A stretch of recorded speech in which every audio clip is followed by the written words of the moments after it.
Hi everyone, कैसे हो आप सभी लोग। आई होप आप लोग अच्छे होंगे। मैं हूं राहुल जेसवाल एंड स्वागत करता हूं आप सभी का एक बार फिर हमारे यूट्यूब चैनल JR ट्यूटोरियल्स में। फ्रेंड्स, आज अगेन आपके सामने one of the most important civics का लेक्चर वीडियो में लेकर आ चुका हूं दोस्तों, जिसमें हम 7th स्टैंडर्ड के लिए सिविक्स सब्जेक्ट का जो आखिरी चैप्टर है दोस्तों, जो हमारा बचा हुआ था, आज उसको हम कंप्लीट करवाने के लिए स्टार्ट करने जा रहे हैं हमारा आखिरी चैप्टर ऑफ सिविक्स, जिसका नाम है directive principles of state policy and fundamental duties.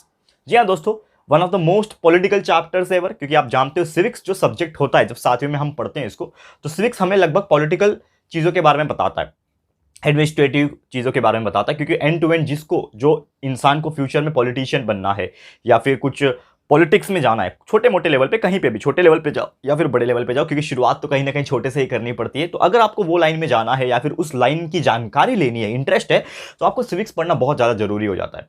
और जैसे आप 7वीं और 8वीं में पढ़ते हो सिविक्स, उसके बाद 9वीं में आता है पॉलिटिकल साइंस, जो कि एक्चुअल सब्जेक्ट है। पॉलिटिकल साइंस मतलब हम लोग जो जनरल साइंस पढ़ते हैं वो हमारा क्या है, सामान्य विज्ञान, ठीक है ना। विज्ञान जो होता है हमारा, जो सब्जेक्ट है, जो हम लोग साइंस बोलते हैं, वो हमें चीजों के बारे में बताता है, फिजिक्स बताता है, केमिस्ट्री के बारे में, बायोलॉजी के बारे में बताता है। लेकिन ये जो साइंस है, ये पॉलिटिकल साइंस है, यानी कि जो राजनीति होता है ना, उसके बारे में बताता है। तो वो सब चीज हम पढ़ेंगे। आज पहला लेक्चर है, 2 लेक्चर के अंदर ये चैप्टर कंप्लीट हो जाएगा, तो ये वीडियो को एंड तक देख लेना। तो सबसे पहले बात करें कि हमारा जो देश है दोस्तों, अगर हम बात करें, इसमें कई सारी चीजें हैं।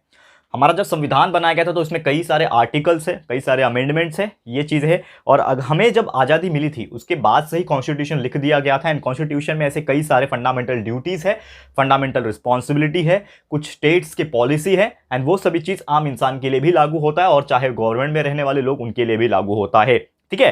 तो फंडामेंटल राइट्स जो होता है वो रिस्ट्रिक्शंस लगाता है, जैसे कि कुछ गवर्नमेंट होते हैं ना, अब गवर्नमेंट के हाथ में पावर है, तो वो चाहे कुछ भी कर सकती है क्या, जिसको चाहे हटा दिया, जिसको चाहे जेल में डाल दिया, जिसको चाहे कुछ भी कर सकती है क्या गवर्नमेंट? नहीं, उनके पास भी कुछ रूल्स एंड रेगुलेशन है जो कि गवर्नमेंट को कंट्रोल करता है। समझ लो एक सरकार है, जैसे पहले के जमाने में राजा होते थे, राजा, तो राजा को कोई कंट्रोल करने वाला नहीं होता था। राजा है, राजा है ना तू, लेकिन तू ऐसा ही काम कर सकता है। लेकिन गवर्नमेंट, भले ही गवर्नमेंट पावर में होती है, चाहे किसी भी पार्टी की गवर्नमेंट हो, उसको भी कंट्रोल किया जाता है with some rules and regulation, ठीक है ना। नहीं तो राजा ऐसा नहीं बोलता था हर 5 साल के बाद इलेक्शन हो जाएगा और राजा कौन रहेगा वो डिसाइड होगा। राजा राजा ही रहता था, राजा के बेटा राजा, राजा का बेटा राजा, उसके बेटा का राजा, ऐसा बनता जाएगा और ये सत्ते पे सत्ता चलता जाता था।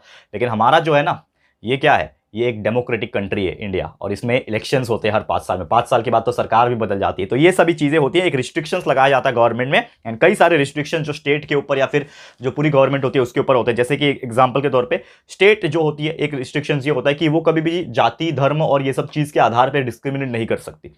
मतलब ऐसा नहीं है कि ये वाला ये जाति का है तो उसको ज्यादा प्रेफरेंस दिया जाए, ये वाला ये जाति का है तो उसको, कोई भेदभाव नहीं होना चाहिए। इस प्रकार से चीजें हैं। दूसरा, यहाँ पे चाहे कोई भी लाइक कम्युनिटी से आप बिलोंग करते हैं, वो सबके लिए एक है। कोई भी रिलीजन के आधार पे आपको अलग से कोई टैक्स नहीं भरना पड़ेगा, कि समझ लो आप XYZ रिलीजन के हो, आप दूसरे रिलीजन को, अरे ये तू, तेरे को रहना है यहाँ पे तो तू रिलीजन टैक्स भर, तेरे को नहीं रहना तू रिलीजन टैक्स मत भर, ऐसा कुछ नहीं होता है। सबके लिए समान है, आप जो जहां पे रहते हो वहां पे आप रह सकते हो, ठीक है ना। और सामाजिक जीवन जीने का सबको अधिकार होता है, लाइफ बोलते हैं ना, लाइक राइट टू लिव, यानी हमारा एक जन्मसिद्ध अधिकार है जीने का, वो कोई छीन नहीं सकता। उसके अलावा ऐसे कई सारी चीजें होती हैं जो स्टेट के ऊपर लागू हो जाती है। और जो कॉन्स्टिट्यूशन है हमारा, संविधान में इस प्रकार से चीजें लिखी गई है कि ये हमें दर्शाता है, ये बताता है कि दुनिया का सबसे बेहतरीन कॉन्स्टिट्यूशन शायद हमारे इंडिया में लिखा गया होगा। और इतना अच्छे से लिखा है कि हर व्यक्ति को यहाँ पे कुछ ना कुछ उससे क्या होता है, लाभ होता है। और एक आम इंसान, कोई छोटे से छोटा इंसान भी एक बड़े के बड़े इंसान के लेवल पे आके बैठ सकता है, because of the rules and regulation जो हमारे कंट्री में है। और यही खास बनाता है हमारे कंट्री को।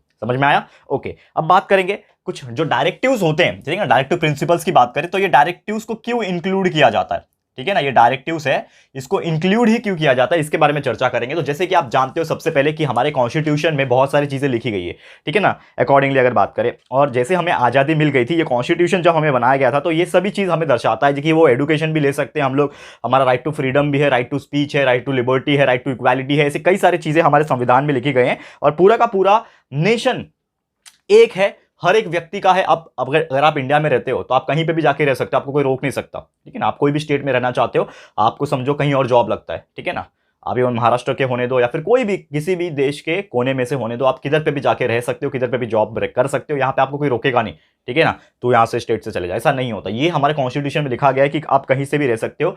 मेन गोल क्या होता है? लोगों का कल्याण करना, लोगों का वेलफेयर करना, लोगों को यहाँ पे चीजें अच्छी तरीके से पहुंचाना। और हर डायरेक्टिव जो प्रिंसिपल्स बनाए गए हैं कॉन्स्टिट्यूशन के अंदर, हर एक का एक अपना अपना मीनिंग है, हर एक का एक अपना पर्सपेक्टिव है और एक गोल है, उसके अंदर एक छुपा हुआ हिडन गोल है जो कि लोगों को चीजें बताता है, ठीक है ना। और साथ ही में अगर मैं बात करूं कि इसके अंदर बहुत सारे फंडामेंटल राइट्स आ जाते हैं जो हमने डिस्कस किए, तो कुछ इंपॉर्टेंट डायरेक्टिव प्रिंसिपल्स जो है स्टेट पॉलिसी के, वो हम लोग यहां पे बताने वाले हैं, ठीक है। कुछ इंपॉर्टेंट डायरेक्टिव प्रिंसिपल्स क्या है ये डिस्कस करेंगे।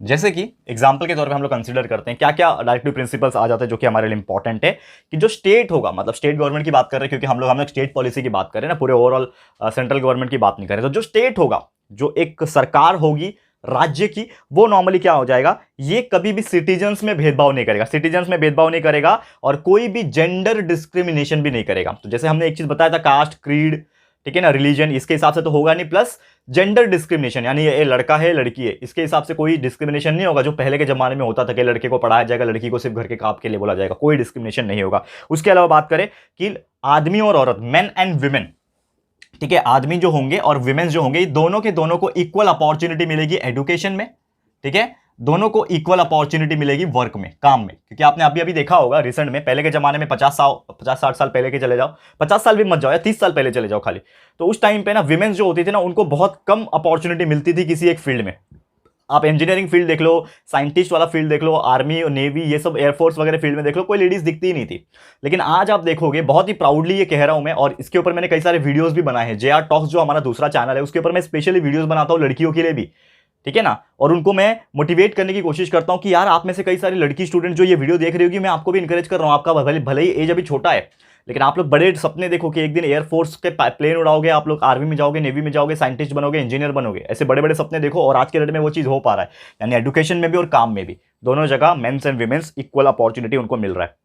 साथ ही में गवर्नमेंट का ये भी रहता है कि सब व्यक्ति का हेल्थ के ऊपर बराबर ध्यान दिया जाए। Public health is very important, इसके लिए पब्लिक हॉस्पिटल्स खोलना, ये सब चीज़ें, हेल्थ केयर सेंटर्स खोलना, ठीक है ना। और साथ ही में अगर बात करें कि फॉरेस्ट को सुरक्षा प्रदान करना, वाइल्ड लाइफ को सुरक्षा देना, ये सब भी हमारे स्टेट पॉलिसी के अंदर आ जाता है। इसके अलावा जो नेशनल मॉन्यूमेंट्स होते हैं या फिर हिस्टोरिकल मॉन्यूमेंट्स होते हैं, जैसे कि स्टेट में कोई फोर्ट है, ठीक है, कोई किला है, कोई म्यूजियम है, उसको रक्षा करना, उसको प्रॉपर तरीके से मैनेज करना, ये सभी स्टेट के पॉलिसीज के अंदर आ जाता है। और उसके अलावा बात करें कि जो एजुकेशनल और इकोनॉमिक जो क्लासेस होते हैं, अलग अलग कैटेगरी से इकोनॉमिक इंटरेस्ट होते हैं, जो कि वीकर सेक्शंस के होते हैं, और खासकर जो हमारे शेड्यूल कास्ट और शेड्यूल ट्राइब्स के पीपल होते हैं, उनको प्रॉपर तरीके से चीजें मुहैया कराना, प्रोवाइड करना, ये सब भी इसी स्टेट पॉलिसी के अंदर इंक्लूड हो जाता है। क्लियर है? तो उम्मीद करता हूं कि ये चीज आपको समझ में आ गया होगा। एंड यही है हमारा आज का पहला लेक्चर। देखो चैप्टर बहुत बड़ा नहीं है, बहुत छोटा सा चैप्टर है, मामूली सा चैप्टर है, लेकिन आपको बस समझना पड़ेगा कि स्टेट के क्या क्या डायरेक्टिव प्रिंसिपल्स होते हैं। या आपको एक क्वेश्चन आएगा, right the directive principle of state policy, जो मैंने बताया कि ऐसा तो होता है मेंस एंड वुमेन्स के लिए इक्वल अपॉर्चुनिटी मिलना चाहिए,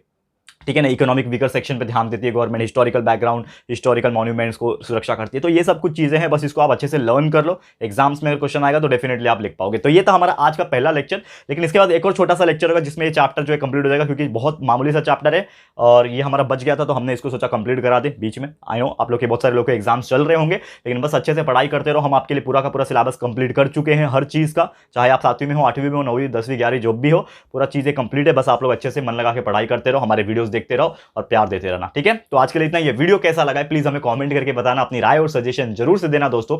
वीडियो पसंद आया होगा, अच्छा लगा होगा तो प्लीज वीडियो को लाइक कर देना, अपने दोस्तों के साथ शेयर कर देना, जितना हो सके शेयर करो, लोगों को बताओ कितना बेहतरीन तरीके से हमने आपको पढ़ाया हुआ है। फर्स्ट टाइम आए हो चैनल पे, अभी तक चैनल को सब्सक्राइब नहीं किया है तो फटाफट से हमारे चैनल को सब्सक्राइब भी कर देना। बाजू में बेल आइकन होता है, उसको प्रेस कर दो, ताकि फ्यूचर में हम कभी भी कोई भी वीडियोस को अपलोड करेंगे तो आप लोग को नोटिफिकेशन मिलती रहेगी। ठीक है फ्रेंड्स, तो मिलते हैं हमारे अगले वीडियो में। ये वीडियो देखने के लिए thank you and good bye.